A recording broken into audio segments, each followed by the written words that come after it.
ఈరోజు మనం సేమియా పాయసం చేస్తున్నాం. 1/2 లీటర్ పాలు, సేమియా, ఇలాచి, కిస్మిస్లు, నెయ్యి బాగా హీట్ అయినాక అవి కొంచెం గోల్డెన్ కలర్ వచ్చే వరకు డీప్ ఫ్రై చేసుకోవాలి. దీన్ని తీసి పక్కకు పెట్టి సేమియాని వేయించుకోవాలి.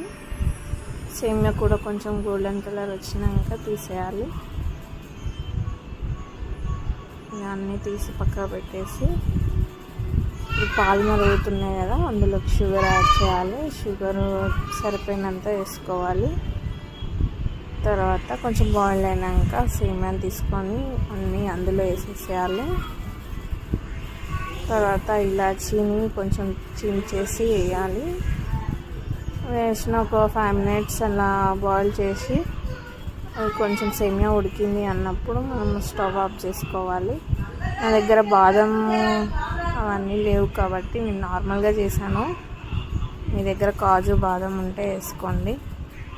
ఫైనల్గా రెడీ అయిపోయింది. టేస్ట్ చూద్దాం.